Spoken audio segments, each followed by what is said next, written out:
Coucou mes lutins, ça y est, vous êtes prêts, vous êtes calés en définition du cosplay et vous n'avez qu'une hâte, c'est de commencer votre premier costume. Mais par où commencer?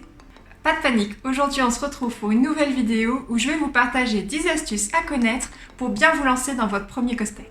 Chut, je vous vois déjà venir. Bien sûr que non, il n'y a pas de formule miracle pour commencer et réussir un cosplay.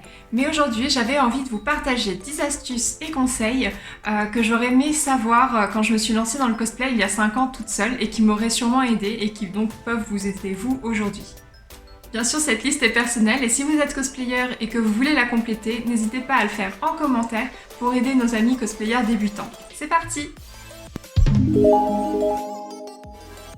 Bien choisir son personnage. Ça peut paraître un peu bête et évident comme ça, mais je pense vraiment que choisir son personnage, c'est l'étape la plus importante dans le cosplay, surtout si c'est votre premier costume. Vous allez déjà être tout stressé à l'idée de porter un costume et de sortir en cosplay dans la rue pour la première fois, aller en convention, rencontrer des gens. Alors facilitez-vous la tâche en choisissant un personnage qui vous plaît, que vous connaissez, qui vous ressemble, que vous aurez, plus de facilité à jouer, tout simplement pour réduire votre stress qui sera déjà, à mon avis, bien présent. Le roleplay c'est important dans le cosplay, mais c'est toujours un petit peu compliqué de se glisser dans la peau d'un personnage pour la première fois. Si vous le faites avec un personnage que vous aimez, que vous connaissez, dont vous pouvez anticiper les réactions comme vous le feriez pour vous, ce sera tout de suite beaucoup plus facile. Donc pourquoi vous compliquer la tâche? Choisissez un personnage que vous aimez et qui vous plaît tout simplement. Il faut aussi adapter le choix de votre personnage à votre habilité en couture, en craft. Choisissez un personnage qui vous semble être un défi facilement relevable pour ensuite aller vers des projets plus compliqués la prochaine fois, tout simplement pour ne pas vous décourager dès le premier projet, ce serait dommage. Ne vous découragez pas non plus en pensant que tous les projets seront insurmontables. Le cosplay, la couture, le craft, ça s'apprend et tout le monde a des débuts, même les plus grands. Donc prenez votre temps, prenez le temps d'apprendre, de faire des erreurs, de recommencer. C'est comme ça que vous allez vous améliorer. Choisir son budget. Le cosplay ne connaît les limites que de votre imagination et de votre portefeuille. Avant de commencer un projet, je vous conseille de vous poser une minute et de réfléchir à un budget que vous voudriez mettre dans votre projet, que vous pouvez et que vous voulez investir dans votre costume. Avoir un chiffre en tête, c'est la meilleure façon de ne pas finir ruiné par votre hobby, parce que le cosplay, ça peut vite devenir cher. Personnellement, avant de me lancer dans un projet, je fais la liste de tous les matériaux dont je vais avoir besoin. Ensuite, je les cherche sur internet pour avoir une idée et un ordre de prix pour chaque chose. Ça me permet de déterminer à peu près à quel prix peut me revenir un costume. C'est la meilleure technique que j'ai trouvée pour éviter les surprises et même comme ça, il y a toujours 2-3 petites choses qu'on oublie et qui s'ajoutent pour faire monter la facture. Cette technique vaut également si vous préférez acheter votre costume en ligne. Renseignez-vous sur les prix, vous pouvez vraiment trouver des cosplays pour tous les budgets sur internet. Et pas de panique si votre portefeuille décide de faire la grève, il existe plein de techniques pour faire un peu baisser la facture. Vous pouvez décider de l'acheter par exemple, parce que faire son costume soi-même, c'est pas toujours la technique la plus économique. Vous pouvez aussi choisir de modifier des vêtements directement de votre placard ou d'attendre les meilleures affaires lors des soldes. Soyez créatifs! Certains cosplayers sont même devenus des maîtres du recyclage et arrivent à faire des merveilles avec presque rien. Analysez votre costume! Un cosplay, c'est souvent en plusieurs parties. La perruque, le haut, le bas, les gants, les chaussures, etc. Prenez le temps de découper votre projet en sous-projets et de réfléchir à la façon dont ils vont interagir les uns avec les autres lorsque vous les porterez. Plot twist, ce qui marche et rend merveilleux en dessin ne fonctionne pas toujours dans la réalité. En faisant ça, vous saurez aussi quelles petites modifications vous devrez faire lors de la création de votre costume pour que ça fonctionne comme vous le voulez. Cette technique vous aidera aussi à y voir plus clair et savoir par où commencer. Choisir votre objectif. C'est à ce moment-là du cosplay qu'il faut que vous décidiez à quoi va servir votre costume. Si vous voulez passer sur scène et que vous avez des actions particulières à faire lors de votre prestation, il faut y penser avant de commencer votre cosplay. Ce serait dommage de prévoir une action ultra badass et de pas pouvoir la faire parce que vous pouvez pas faire les gestes que vous vouliez. Dans les concours cosplay par exemple, on aime beaucoup les quick change. Ça consiste à changer de costume très rapidement pour en envoyer plein dans la vue du public. En général, ils aiment beaucoup. Mais tous les cosplays ne se prêtent pas forcément à être enfilés ou enlevés rapidement. Donc vous devez y penser avant pour l'intégrer et être à l'aise sur scène et envoyer du lourd. Choisir vos matériaux. En fonction de ce que vous avez choisi dans les précédentes étapes, vous n'allez pas utiliser les mêmes matériaux pour votre costume. Certains vont avoir besoin de matériaux plus solides, d'autres moins chers, etc. Et si votre costume est en tissu, vous allez sûrement aussi vouloir coller un maximum à votre image de référence. Et pour ça, le choix des matériaux est très important. Reprenez votre analyse de personnage et réfléchissez à son univers, ses origines. Ça vous donnera une idée des matériaux qui sont à sa disposition dans son monde. Par exemple, il y a peu de chances qu'un paysan, un personnage rural, utilise des matériaux comme du velours ou de la soie, qui coûtent très cher, surtout dans les univers médiévaux. Par contre, à l'inverse, un personnage royal aura plutôt tendance à éviter tout ce qui va être coton, lin, qui sont des matières très naturelles.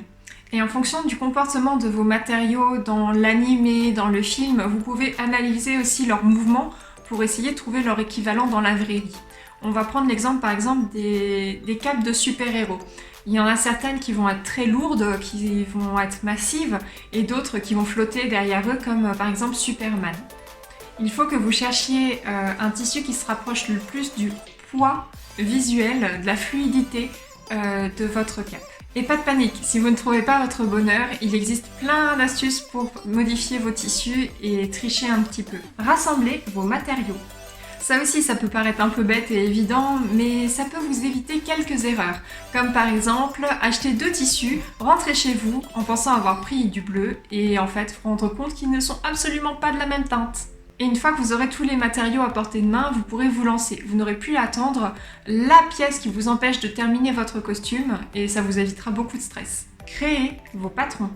Un patron, c'est un dessin à plat de vos futures pièces. C'est ce qui va vous permettre de savoir quelle forme couper dans votre tissu ou dans votre mousse pour avoir ensuite la bonne taille et la bonne forme. Pour la couture, vous pouvez tout simplement en acheter des tout prêts en magasin. Pour les armures, c'est un peu plus rare, vous pouvez en trouver en ligne ou les dessiner vous-même. Petit conseil personnel, faites des patrons de toutes vos pièces. Non seulement ça vous aidera à ne pas vous tromper et donc à ne pas gâcher des matériaux que vous avez passé du temps à sélectionner et donc à ne pas vous ruiner en devant les racheter une seconde fois, mais aussi parce que vos patrons pourront être réutilisés, redessinés, modifiés pour vous aider à construire vos prochains costumes. Et ça c'est quand même chouette. L'assemblage.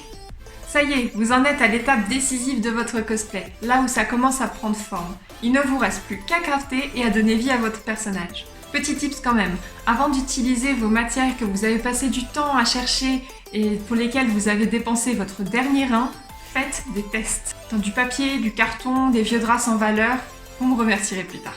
L'assemblage, c'est l'étape stressante du cosplay. Là où on se rend compte si ça va ou pas et si les choix qu'on a fait aux étapes précédentes conviennent. Et souvent, ça se fait dans le sang et les larmes. Mais tout va bien se passer. Par contre, ne commencez pas 2 jours avant la convention, quoi. Le rush, c'est le mal. Le rush, c'est cette petite période de temps, juste avant la convention, où tu te rends compte que finalement tu t'y es peut-être pris un peu trop tard et que tu te rends compte que tu vas devoir sacrifier tes heures de sommeil et tes douches pour peut-être être à temps. Le rush, c'est l'ennemi du cosplayer.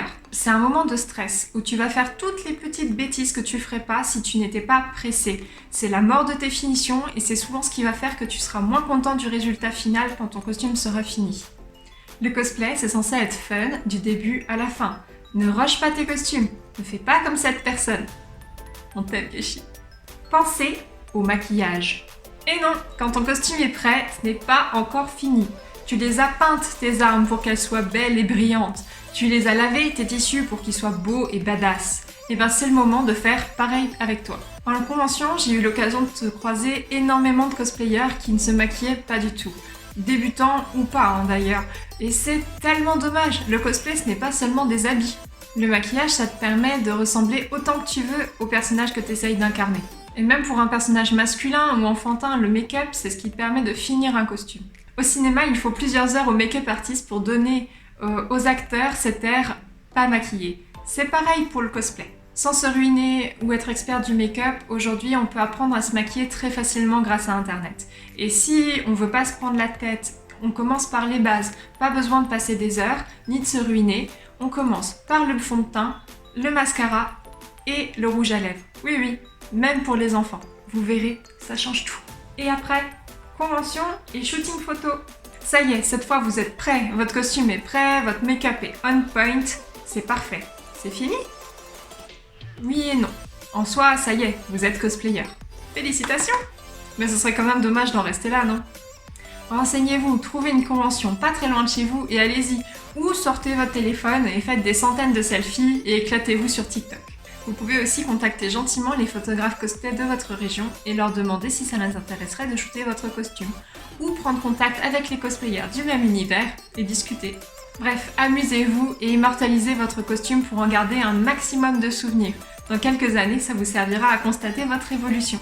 Personnellement, j'ai vraiment hâte de voir les créations que vous allez faire. Et n'hésitez pas à m'envoyer une photo quand vous l'aurez terminée, ça me ferait vraiment très plaisir. Si vous avez aimé cette vidéo, likez-la. Et si vous avez des questions, mettez-les en commentaire, j'essaierai d'y répondre très vite. Abonnez-vous pour être sûr de ne pas rater la prochaine vidéo. On se retrouve tout de suite sur Facebook, Twitter et Instagram. Des bisous! Pas de panique! Coucou militant! Coucou militant! Il faut pas que je crie. Et je rajoute des mots au milieu de la phrase. Eh mais je suis serrée ici. Pas crier, pas crier. Tips à connaître pour vous commencer. Faut que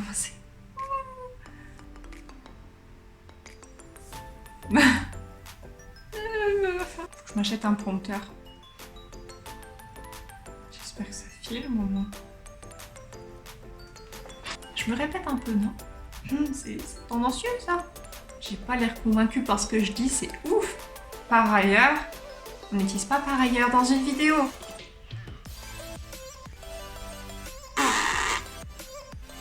Ah! Mais tu te calmes. Ce manque de respect, quoi. Je vois des gens dans mon jardin. Et si on se faisait un bubble tea?